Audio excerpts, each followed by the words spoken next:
Hey, welcome to our Society newsletter. I'm Jim Barry. I served at the Marine Barracks, Washington, and concurrently as a social aide in the administrations of President Reagan and President Bush.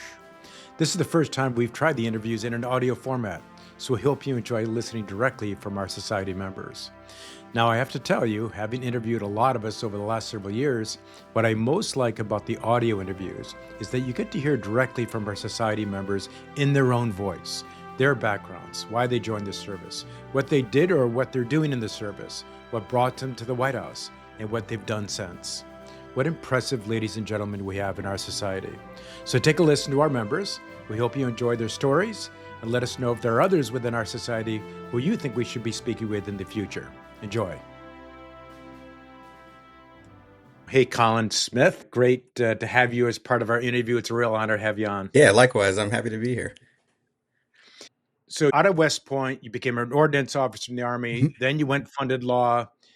And you've been doing some very cool things since getting out of the Army in AI, machine learning hmm on the legal side with Microsoft and with Dell. Well, I guess also with JP Morgan Chase, Yeah, right? that's where I got most of the kind of the stuff, at least professionally. So tell us a little bit about what you're doing. I'll tell a bit of, I guess, a background story to how Great. I got there. So if we back up, I suppose, I don't know, 20 or 25 years. I grew up in an era where you had to do summer reading over the summer before you came back to school and do a book report and be ready to present that in the public school setting within the first couple of weeks of coming back from summer vacation. And so I think that my mom and dad is trying to, I was a fairly good student growing up. I think trying to sense a little bit of potential, thought it would be a great idea to read a bunch of John Grisham novels and write about those. And if anybody listening, of course, I'm sure everybody knows who John Grisham is. He's the number one, probably in history, legal drama as an author. John Grisham's story make the practice of law seem extraordinarily glamorous. There's always a young associate or something driving a convertible or living on the beach or whatever it is. And so there was a little bit of inspiration there. So fast forward, I get to West Point. I'm in my senior year, last year, first class cadet, first year. And we all take, I think at the time it was LW 401. It's like an intro to constitutional and military law class. So Colonel Dan Rice, who was my professor, he was, let's see, so this was, I think it was spring semester when we started, so it would have been January. So upstate New York in January on the banks of the Hudson River, which sub-zero temperatures and gray skies are pretty normal. Colonel Rice, incredibly tan. He was fit as if he had been working out all through the feet of snow all winter long. And he was also an attorney himself. And so, as an instructor in the Colonel, he was a judge advocate. He worked for the FBI as a special counsel in his civilian job. He was in the reserves. And prior to him going to the funded program, he was a helicopter pilot. So, this was a John Grisham character come to life right before my eyes. And right. And I'm thinking, hey, that this guy is the inspiration. I want to. This is he's like a real. I didn't think that Grisham is fiction, and I'm thinking, not anymore. This guy is he's in the flesh, real life, and so he inspired me to apply for the funded program, and that's how I ended up getting transferred over from the Ordnance Corps into the JAG.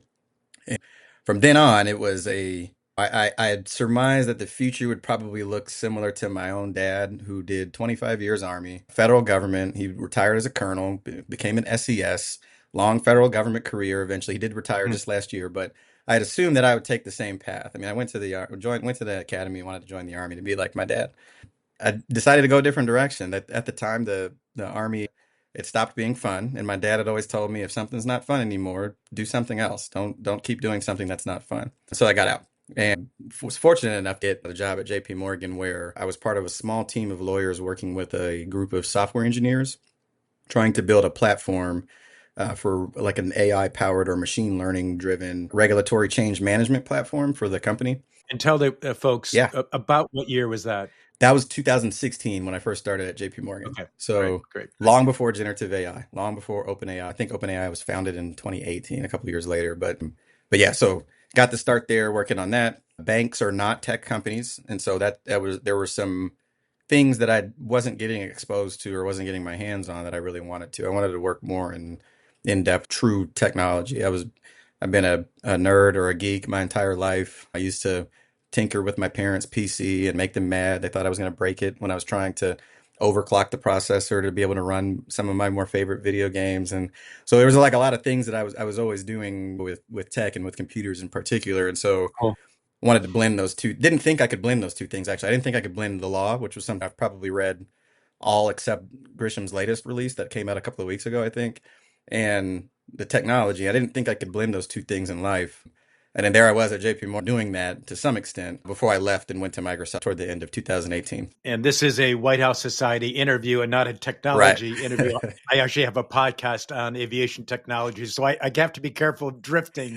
But you, frankly, just talking about your technology experience. But give us just another couple minutes on what you did at Microsoft, what you're doing at Dell relating to AI, machine learning, and the legal aspects of it, because that's an interesting area for folks. Yeah, the 5 years at Microsoft, I was a product counsel, what we would call a product counsel or engineering counsel the entire time. And so I was sitting basically alongside software engineers and program managers as they were building for the time Office 365 or now Microsoft 365. Everybody knows probably the Microsoft Office suite of applications, whether you use it at work or at personal at home. So I was main counsel for the engineers for the underlying architecture. So the actual plumbing behind the cloud for Office 365. And so it's a lot of things that maybe people don't typically would see on the front end experience, and particularly in consumer, but a lot of the back end engineering that helps the service run a lot more efficient. But otherwise, those were a lot of the things that I was counseling on, involving privacy, data protection, other regulatory matters too. And so, if folks are familiar, speaking of AI, if you're familiar with the predictive text responses, maybe in Outlook or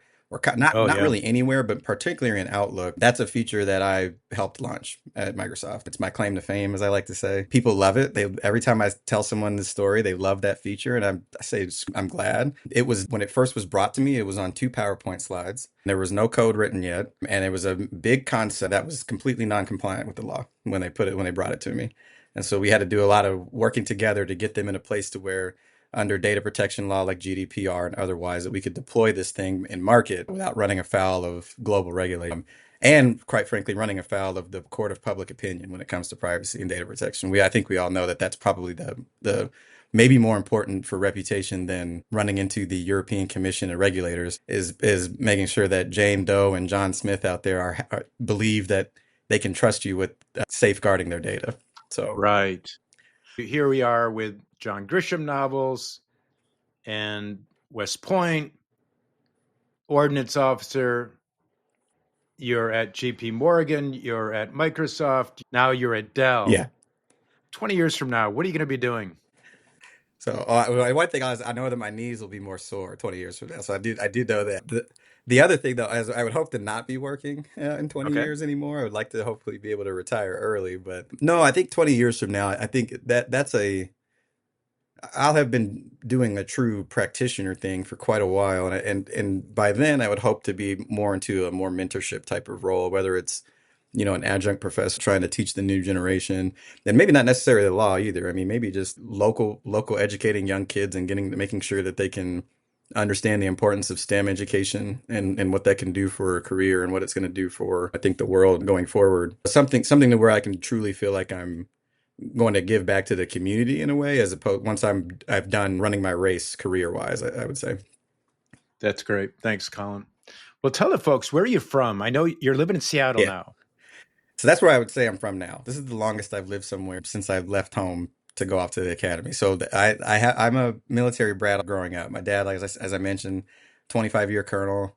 I was born in Nuremberg, Germany. My little brother was born at Fort Stewart, Georgia. We lived in, let's see, Fort Stewart, Aberdeen Proving Ground, Fort Wayne, Indiana, when my dad did training with industry with Magnavox. For our listeners, you probably remember Magnavox. Let's see, 11 for CGSC, the Command and General Staff College. My dad did as a major. We were at Leavenworth for about a year, Schofield Barracks, Hawaii, and then finally Virginia. And so I claim Virginia or Northern Virginia because that's where my dad, when, let's see, 99, he got his first gig at the Pentagon. And then my parents bought a house, and then they stayed there in Virginia until just last year when they retired, and then they migrated out here to Washington State. My little brother's out here now too, so the whole family is reconvened in Washington. So my mom's So, from hence, Tacoma, Washington. So that's a okay. big And I reason was why going to we're ask here. why Washington? Why did Yeah, you move back to your family? So that's yeah. great. I Great. I, I Oh, planted the cool. flag. I was doing the Oregon Trail frontier. I moved out here first in 2018, working for Oh, Microsoft. My nice. brother followed a couple of years later, and then my parents followed a couple of years later. Or so, pretty cool. Nice. So you're in the Army. How do you get in the White House? And what was the path to the White House? So for folks that might not be familiar, so when you're in the Army at least and you're doing the funded program, you don't get to do the typical summer associate thing like go work at a law firm or something like that in the summertime. You get ordered with about 2 months left before the school year ends, the academic year, and you get assigned to a local JAG office and you work as like an intern there. My second day there or first day, I'm sitting next to my counterpart from another law school across town. I think she was at American University in Washington, D.C. I was at George Washington, and we're filling out our personal data sheets to give to like the SJA because everybody in the military, you do the roster book with everybody's birth dates and all the good information. If you're a good leader, I think you're trying to make sure you know your people, in my opinion. So, but Right. and she turns and she looks at me and she says, "Hey, are you single?" It was the first question that she asked, and I was thinking, this is pretty forward, Right, but right. yes. What or Right. why? And she says, "Well, how would you feel about working at the White House?" And I was like, "Yes, yes." Like I don't know what it's for or why. Right. Sounds great. Like it was like a sure. I get the chance to serve at the White House. I don't know what it is. And she told me about the program, military aids. It was Katie Diefenbach at the time, and went through all of the. I guess is it the SF-86? There's like a whole nother process for the Yankee white clearance. I mean, we all remember Right. it was like a. I don't know if everybody had the same experience as me of going over to the I can't remember the name of the building next door, but the executive Executive Eisenhower Office building, the Building? Eisenhower Executive Yep. Building, Yep. and meeting with the White House military office folks in a dimly lit room with the single light swinging above the Right. like and asking me all these questions from my. I mean, it was very in depth too. I mean, they were asking about who I traveled to Cancun with when I was a sophomore in college. I mean, it was very in depth.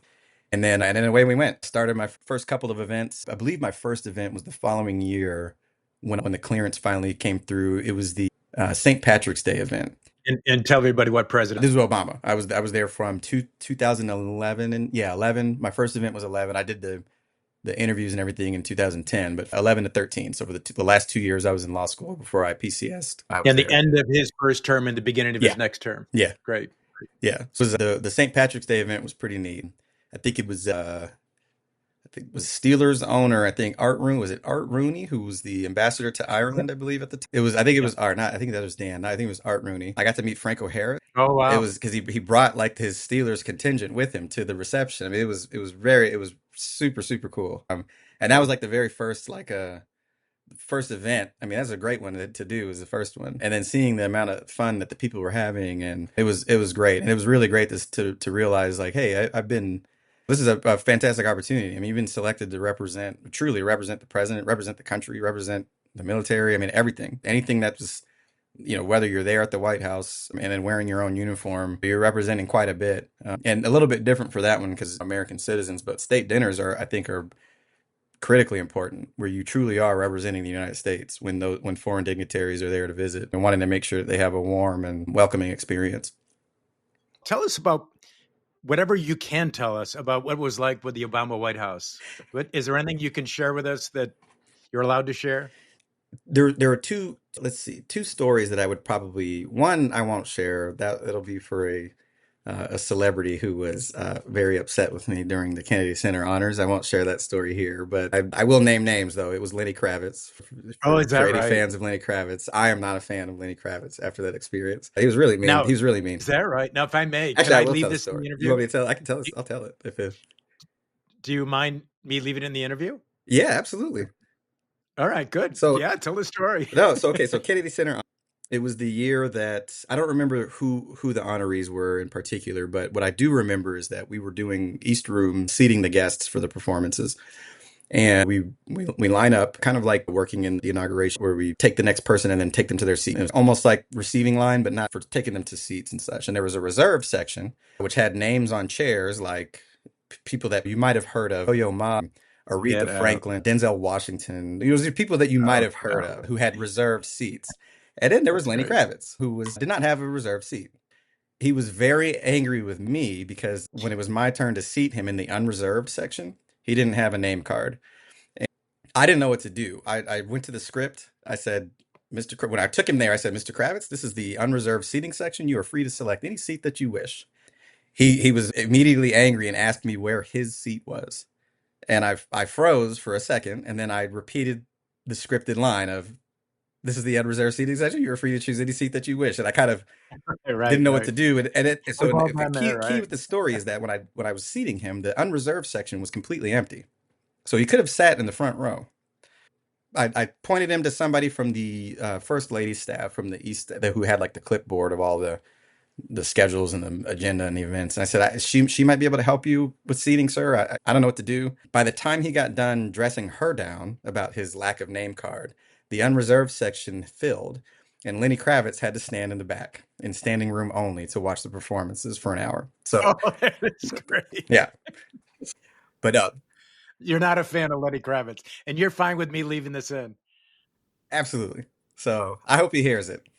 He's in Hunger Games, I guess. That was like one of the big Right. ones. He's all over social media now, I guess, and people are like, he's got like because he's in his 50s, and so he's doing the fitness thing.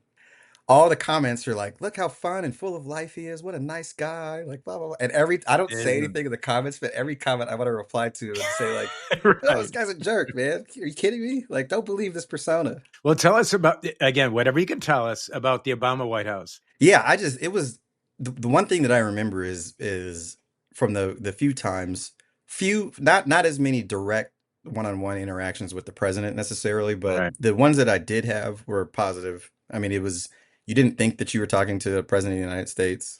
Uh, Running into the first lady around the White House was always a joy.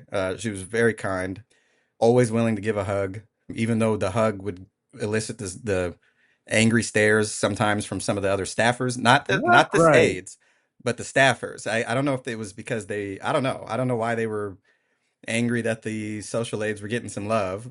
I do have another funny story there where I was going to take an elderly veteran to the elevator for a Veterans Day event. And as I was on my I was like, we were supposed to 120 steps per minute, marching with a purpose to check the elevator to make sure it's clear with the ushers. I was walking past the diplomatic reception room where they come in from the south entrance. Yep. And Yep. as I was walking past the door, very briskly, I ran into someone. It was almost like a car crash, like a boom boom. And then I'm looking, I don't know what's going on, and I look down, and it's Malia Obama. I'd actually almost like run over one of Yeah. the kids like I was playing football. Well, it was like I'm talking about I took her out. I mean, it was, and so I'm looking at her and I immediately realize who it is, and I'm like, oh my gosh, I am so sorry. And as I look to the left, it's the first lady, and she says to me, "I tell them that they're not supposed to be running in the house." It's great. So then that made me feel pretty good because as I looked and it Right. was with Miss Robinson too, her mother. So her mother was there. It was the first lady and then the two little girls. And I'm thinking I'm getting fired immediately. Like this is like Secret Service is gonna like come out of from some like a hidden wall and like make me vanish, Right. right? Like I Right. was Right. taking Right. out one of the president's kids. So, but that was always I think that was the one thing that I could take away was that they were always super down to earth and the staff never seemed stressed out. That was like the one thing. It was like Oh, doesn't that tell you something? yeah, it seemed like that there was very much an air of calm around. Like everybody was, and it was very home like. It wasn't like there wasn't a lot of pomp and circumstance, and there wasn't like a lot of the usher staff. Everybody seemed to really enjoy being there and doing their jobs, which was the main takeaway. So it was great. I guess a great expose in leadership, I suppose. Whether that was Max Isn't that Nobler, something? the chief of military office, the leader of the chief of the military office, White House military office at the time, or also our more senior social aide, fostering a fun environment. And I think I had something to do with that too. I mean, I try to make everywhere I go better than where I left it. And if I have to be anywhere, then I decide we should have a good time while we're here. Yep. And I'm not sure.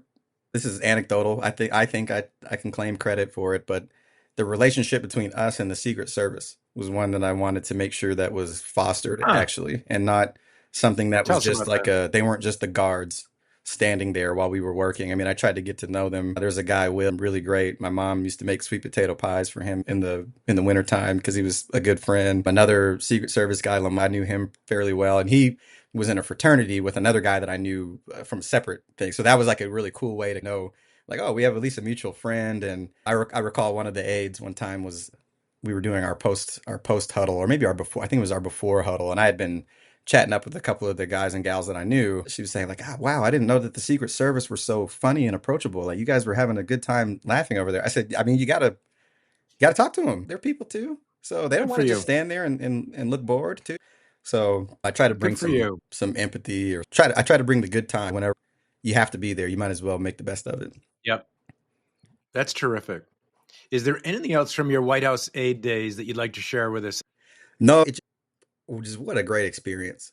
I just it's the one thing that when people tell me what's the best thing that you did in the army, or the thing you enjoyed the most, I always say it was serving at the White House. I mean, the beyond the honor of it, which is a to some extent a marker of what your own character is, to be selected for something like that. It's a validating experience to say like, no, we do believe that you are as top class as you think you are, and not necessarily the officer evaluations, but your character as a person, that you can stand and represent us in a way that's for the whole country. I think that's something that certainly says something. And then just phenomenal experiences actually with meeting people. I mean, one of my best friends now is actually the ambassador to the Netherlands right now, Ambassador Dugolf to the Netherlands. I mean, she met me through being a social aide. She was part of the campaign or something and was a guest at a No. holiday event and picked me out of the crowd and exchanged information, and that we've been friends ever since. Oh, Yeah, I mean, she does not miss a birthday. I get a birthday card every single year. It's pretty great.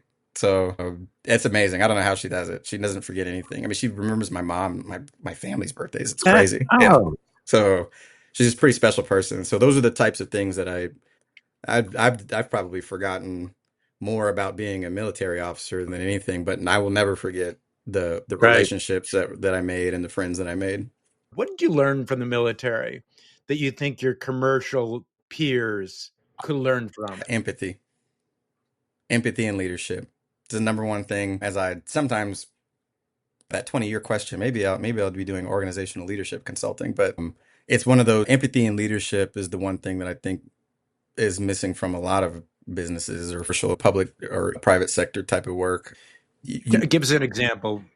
a different example or a different way to put it is that nobody that I've worked with at JP Morgan or Microsoft or Dell who's been a manager or supervisor, division lead, whatever you want to call it, nobody that I've encountered has been charged with having to get up at 2 o'clock in the morning on a Saturday morning and drive to the military police station to pick up your person because they got in trouble, and then to try to put in a plan to help them get back to being a good troop and a good soldier, or to get them the rehab they need because they have an addiction issue, or having a soldier who has a 36% APR loan on a Dodge Charger or a Ford Mustang say, "Sir, I need help. I'm in financial. I need to come up with a budget. I need some sort of the type of when they say that you're supposed to care about the health and welfare of your troops, your soldiers, your Marines, sailors, airmen, your Guardians, Coast Guard. The to be able to being charged with truly having to be invested in their personal health and welfare and their families is something that you just don't see. And I don't think that it's all of it, but I think when you have that type of mindset and how you think about the people that are working for you or working around you, I think it helps unlock potential in the workplace. I mean,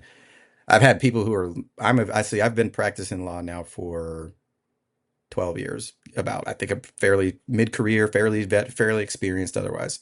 I've talked to much more senior attorneys who have managed people before, or and they tell me how much they don't like it, how hard it is, how Mm, difficult, it's annoying, all the types of, and mm. there's all these classes and all these things that they do, especially like at Microsoft. There's all these things that they were putting together, trying to, and I just don't think I know it's hard. It's not like when people say that marriage is hard, it's hard work. Like it's not supposed to feel hard though. I mean, my advice to a longtime friend of mine who had managed multiple teams before. And I always get well, you were in the army and that's not the same as managing lawyers. Mm. I'm like, yeah, well, I managed 160 people. I think I can handle three. I just you ask your people what they want and then try to help them. It's not, it's like this bizarre, they have all these lists of how you're supposed to manage people in a corporate setting and what to do with a career. Hey, what are your goals in your career?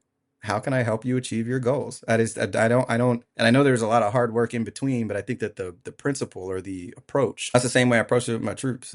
Sent a guy to warrant officer school. He ended up retiring as a CW4. I mean, there's like a lot of things that like trying to, what is it that you want and how can I help you get there? And it might not be a guarantee, but I can hopefully try to put the right things in place to make you as competitive as possible, or to just make you happy. Sometimes people they're going their careers, they don't want to get promoted at all. They are happy. They want to stay right there, Right. and they don't really want additional responsibilities. And so as a leader, I mean, how do you make that work? How do you make sure that you could keep Right. that person engaged? I mean, it's active listening and empathetic leadership. Those are the things that I wish that I more, more in particular corporate legal department. Us lawyers are loaded with ego. And Hmm. so between that's what I Especially hope that West people Point do. lawyers. Yeah, well, I mean, I've been told several times that I've been troops are surprised that I went to West Point, that I quote unquote don't act like a West Pointer, and so that's a good one. Backhanded compliment, but I'll take it. Hopefully, Ken is listening to So this. yeah. The other one is I used to always get asked if I was enlisted before I became an officer. And so I took that as a badge of honor Good too. for you. Well, that's So a great compliment. yeah. That's Yeah. a great compliment. So All right, sir. That's great. I really enjoyed. I'm going to have my kids listen to the entire interview, but the last 5 minutes, there's a lot of people listening who are nodding their heads up and down, saying, "Yes, I hope that's so. what we learned from the military, and that's what so many people on the civilian side need to learn." I hope so. All right, I have a couple more questions. Tell us about a book, a poem, a piece of art that has most influenced you. Oh, that's a good question. Let's see. Art or a book? Hmm. It would probably I'm not kidding. It's probably The Firm by John Oh, Get Grisham. Out. Yeah. Yeah. Yeah. Why? Tell us about that. Just Yeah, I read the book and I saw the movie, right? Movie? yeah, it's the Yeah, suspense. I I love mean, it's a like I said, it made law practice seem extraordinarily exciting. But I mean, that's one of his all-time classics in particular. It just was like a man, if I have an opportunity to be involved in stuff like that and try to, Well, that was that's like the cool. inspiration of like, is that what it's really like? And then you find out, no, it's not. It's actually just a lot of email. That's great. But And then, and a question I love to ask, and it's actually from a technology investor podcast from a guy in New York who's a professor at NYU. He asks, what advice would you give to your 26-year-old self? so two things. One of them is going to be a little bit more personal, and for me, especially being a 26-year-old straight out of a deployment to Iraq into law school, I think it would be to, hey man, don't party so much, drink some more water, and then as the other one though would be the if you had told me at 26 that I would be here as the AI and machine learning subject matter expert in Dell's legal department, like I would have been, it would have been, I probably would have done things or certain things a little bit differently along the way. And even 2020 hindsight is, of course, super powerful. But I would have said just to slow down and enjoy the journey a little bit more. There's 26 when you see 30 approaching for younger folks who might be listening to this, it seems like everything is going to be over when you turn 30. But as I get ready to turn 40, I can tell you that my 30s actually were very, very good, both for personal self-discovery and for career as well. And part of that though is to not rush things and to take your time enjoying the experience of learning and the experience of building your career in a way that makes sense for you. And it also it keeps in mind where you're trying to go ahead. A lot of time, I think a lot of this I would credit to being in the military and to going to West Point, and a lot of 26-year-olds aren't really thinking forward that much. I mean, you're living in the moment, which is great. And you should. That's why I mentioned enjoy the ride, enjoy the journey, but realize that like it's not over around the corner at 30. I mean, there's a long way to go, and there are a lot of other doors that might open that you don't even know about yet. And so just stay the course, keep laying that Great. foundation brick by brick, but have a pretty good idea of what you want your roof and your curb appeal to look like. So Fabulous.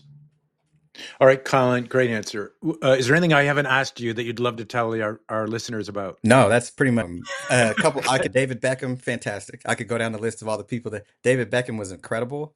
Oh, Get Out. I still have a keychain that he gave me in my little valet box here in my room, my bedroom. LeBron James, Dwayne Wade, they must have maybe received some coaching about how to interact. That entire team, one by one, as they walked in for their reception, every social aid they packed. Thank you for your service. Thank you for your service. Get They every Out. single Isn't Pat that Riley, great to he must have hear? had the whole organization trained like you will be respectful and you will. I mean, they talked, they said hello, they greeted us, they told us thank you. I mean, that was a very positive experience also.